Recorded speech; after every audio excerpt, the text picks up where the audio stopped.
జై భారత్ తేజరాజు సార్. అందరికీ నమస్కారం. నేను నా తోటి సమాజానికి నమస్కారాలు తెలియజేస్తూ ప్రధానంగా ఈ రోజున మనం విశ్లేషించుకోవాల్సినటువంటిది గతంలో కూడా చెప్పుకున్నాం. సిఏఏ అంటే ఏమిటి అనేది చిన్న పిల్లవాడికి కూడా తెలియాలి అనే దాని గురించి నేను ఈ వీడియో చేస్తున్నాను. ఎందుచేతనంటే అపర మేధావులందరూ కూడా సిఏని భూతద్దంలాగా చూపిస్తూ ఉన్నారు. అపర మేధావులు అంటే వాళ్ళు అపర మేధావులు కాదండి, పనికి మాలి సన్నాసులు. ఈడెవడో రాజమండ్రిలో అక్కడ ఉన్నాడు, నేను మేధావిని అని చెప్పుకునేటువంటి ఉండవెల్లోడు ఒకడు, ఆడెవడో చిలకపల్లి రఘు ఒకడో, ఆడు మీడియా ముందుకు వచ్చేస్తాడు, అన్ని మీడియాలోనే ఆడే కనపడుతూ ఉంటాడు, డిబేట్లకు వచ్చేస్తూ ఉంటాడు, ఆడు భోజనం కూడా అక్కడే చేస్తాడు. ఇలాంటి పరమదరిద్రులు కొంతమంది ఉన్నారు. ఈ పరమదరిద్రులు అందరికీ పని లేనటువంటి వాగుడు వాగుతూ ఉంటారు. వీళ్ళకి ఏ రకమైనటువంటిది తెలియదు. ఈ సిఏ అనే దానికి నేను కొన్ని విషయాలు మీ ముందు ఉంచాలనుకుంటున్నాను. మనం అర్థం చేసుకునేటువంటి పద్ధతిలో నేను మీకు చెప్పాలని వీడియో చేస్తున్నాను. ఏమిటి అదనంటే, ఇప్పుడు సపోజ్ మనం మన పిల్లవాడిని తీసుకెళ్ళి స్కూల్లో వేస్తాం కదా. స్కూల్లో వేసిన తర్వాత ఏం చేస్తారండి, మన అడ్రస్, మన పిల్లవాడి పేరు, తండ్రి పేరు, మన వివరాలన్నీ తీసుకుని స్కూల్లో నన్ను చేర్చుకుంటారు కదా. అది స్కూల్లో పనిచేస్తాం. అలాగే ఒక కంపెనీ ఉంటుంది. ఆ కంపెనీలోకి పనికి వెళ్ళిన తర్వాత ఏం చేస్తారండి, మన పేరు, మన పూర్తి వివరాలు తీసుకుని మనం తంబేయమని, ఈ మధ్య తంబేయటం వచ్చింది కాబట్టి తంబేయమని అది ఆ కంపెనీ వాళ్ళు చేర్చుకుంటారు. అలాగే ఒక కాలేజీ కానివ్వండి, లేకపోతే మామూలుగా ఒక ఏదైతే మామూలుగా మన డిపార్ట్మెంట్లు కానివ్వండి, గవర్నమెంట్ డిపార్ట్మెంట్లు కానివ్వండి, ఏవైనా సరే ఒక జాబు కావాలని, లేకపోతే చదువుకోవటానికి కాలేజీకి వెళ్ళినప్పటికైనా సరే ఎన్నాట్ల మీద పూర్తి ఆధారాలు మన దగ్గర తీసుకుని మాత్రమే జాయిన్ చేసుకుంటారు. ఇదే కదా జరుగుతుంది, లేదా ఇంకేమైనా జరుగుతుందా? ఏమి ఇవ్వకుండా స్కూల్లో జాయిన్ చేసుకుంటారా? సార్ చెప్పండి, గమనించండి సార్. అలాగే ఈ సిఏ అనేది కూడా అదే. ఈ దేశంలోకి చొరబడి బంగ్లాదేశ్ నుంచి, ఆఫ్ఘనిస్తాన్ నుంచి, పాకిస్తాన్ నుంచి ఏదైతే మామూలుగా వివక్ష జరిగి, మైనారిటీలకి వివక్ష జరిగి అక్కడి నుంచి వాళ్ళు చంపటం, వాళ్ళు చెప్పినట్టు నడవకపోతే, వాళ్ళు మామూలుగా వాళ్ళ మతంలోకి వెళ్ళకపోతే వాళ్ళని చంపేసి ఇక్కడి నుంచి తవిరే సాగా మిగిలినటువంటి వాళ్ళందరూ పట్టుచేత పట్టుకుని భారతదేశంలోకి ఇచ్చారు. కానీ వాళ్ళు ఎక్కడ ఉంటున్నారో ఎవరికి తెలియదు. వాళ్ళందరినీ సేకరించి వాళ్ళకి ఒక పౌరుషత్వం మనం ఇస్తున్నాం ఈ రోజుని, గౌరవంగా బతకటానికి భారతదేశంలో. సరే, వాళ్ళకి ఇస్తున్నారు కదా, మరి ముస్లింలకి ఎందుకు ఇవ్వరు అనేది ఇక్కడ అడుగుతున్నటువంటి ప్రశ్న. వీళ్ళు ఈ మేధావులు ముస్లింలకి ఎందుకు ఇవ్వాలి?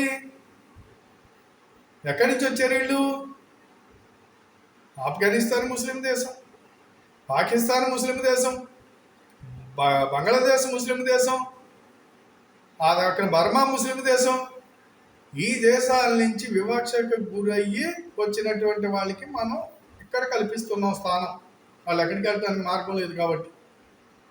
మరి ఆ పక్క నుంచి ఈ పక్కకి ఈ దేశంలోకి వచ్చి ఎలాంటి అడ్రస్లు లేకుండా ఇక్కడ ప్రయాణం చేస్తూ వాళ్ళు అనేక రకాలైనటువంటి సంఘ విద్రోహ కార్యకలాపాలు చేస్తూ ఇక్కడ మర్డర్లు చేయటం కానివ్వండి, ఇక్కడ మానభంగాలు చేయటం కానివ్వండి, ఇక్కడ దొంగతనాలు చేయటం కానివ్వండి, ఇక్కడ బాంబులు పెట్టడం కానివ్వండి, ఎన్ని కార్యక్రమాలు వీళ్ళు చేస్తున్నారు.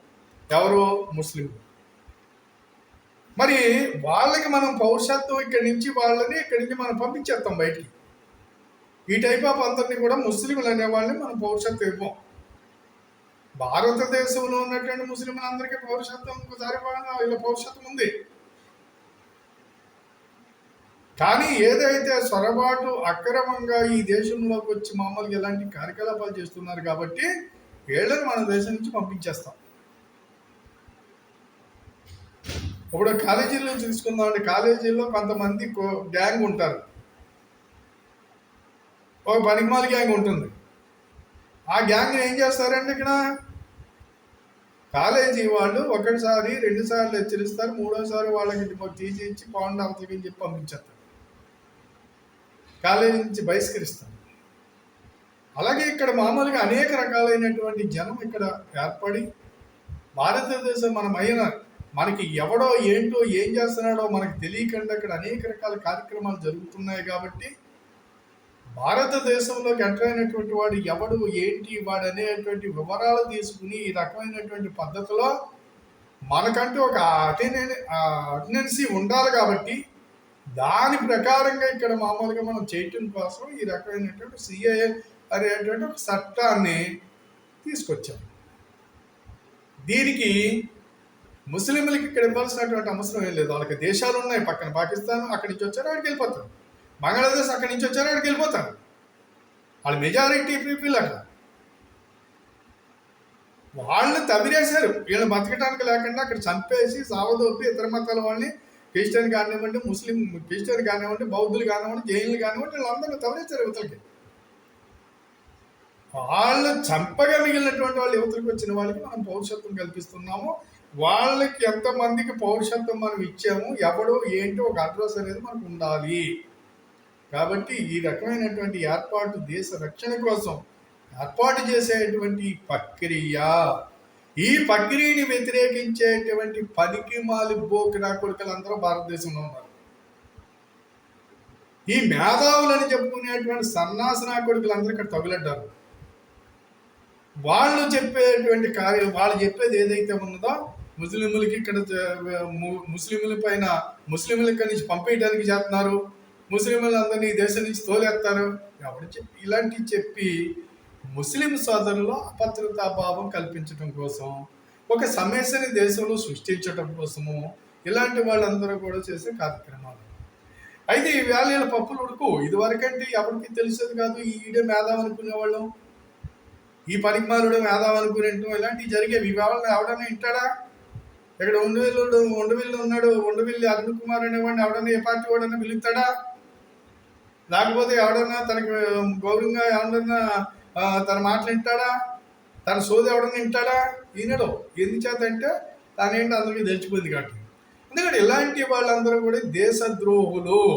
ఈ దేశద్రోహులు ఈ దేశంలో చట్టాలను వ్యతిరేకించాలని, ఈ దేశంలో ఉన్నటువంటి సిద్ధాంతాన్ని వ్యతిరేకించాలని, ఈ దేశంలో ఉన్నటువంటి సంస్కృతిని వ్యతిరేకించాలని మాట్లాడేటువంటి వాళ్ళందరూ కూడా ఈ దేశద్రోహులు.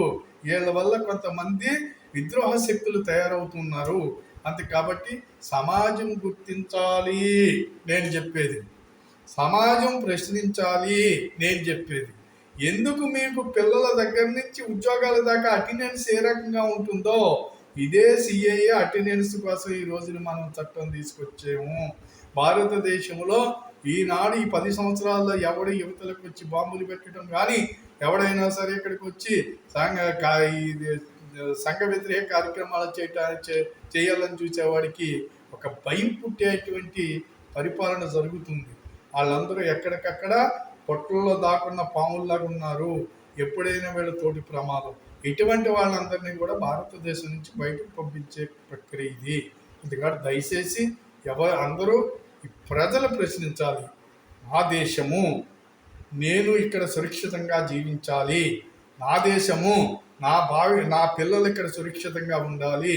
అంతే. కాబట్టి నా దేశంలో నా రాజ్యాంగాన్ని, పటిష్టమైనటువంటి సంస్కృతిని, సంప్రదాయాల్ని నా దేశంలో నేను కాపాడుకోవాలి అంటే నాకున్నటువంటి ఓటుని ఉపయోగించాలి, సమర్థమైనటువంటి పాలనకి సపోర్ట్ చేయాలి. ఈ దేశం కోసం ఎవరైతే పనిచేస్తారో, ఈ దేశ గౌరవం కోసం ఎవరైతే పనిచేస్తారో వాళ్ళకి నేను సపోర్ట్గా ఉండాలి, వాళ్ళని నేను ఎన్నుకోవాలి అనేటువంటి ఉద్దేశము, అనేటువంటి ఒక ఆలోచన మనలో రావాలి. ఆ రకంగా మనం మన దేశాన్ని కాపాడుకోవటం గురించి మనం పని చేయవలసిన అవసరం ఉంది. కాబట్టి ఇలాంటి పనికిమాలి పార్టీలన్నీ కూడా పార్టీలో సభ్యుడిగా ఉన్నంత మాత్రాన తప్పుడు వాళ్ళ వెనకాల జెండాలు మోయకండి, ఆర్థిక నరగాళ్ళ వెనకాల జెండా మోయకండి. ఇలాంటి దరిద్రులు వెనకాల జెండాలు మోయకండి. అలాంటి నాయకులు విలువలు లేని వాడి వెనకాల జెండాలు మోయకండి. ఈ సిఏఏని వ్యతిరేకించే ప్రతి యదవకి తగిన బుద్ధి చెప్పండి. సిఏఏ అంటే ఇది అంతే. కాబట్టి దయచేసి నేను ఇచ్చినటువంటి వివరణని మీరు 10 మందికి షేర్ చేస్తారని, సబ్స్క్రైబ్ చేసి నోటిఫికేషన్ చేసుకొని నేను చేసిన వీడియోలు మీకు ఎన్నో వస్తాయి. దయచేసి మంచి ఈ రకమైనటువంటి దాన్ని ముందుకు తీసుకెళ్ళి నాకు సపోర్ట్గా నిలబడితే నేను కొన్ని వీడియోలు చేసి మీ ముందుకు వస్తాను. దీని విషయంలో మీకు తెలిసిన ఏమన్నా ఉంటే నాకు కామెంట్ రూపంలో పెట్టచ్చు అని చెప్పేసి కోరుతూ సెలవు తీసుకుంటున్నాము. జై భారత్, జై హింద్.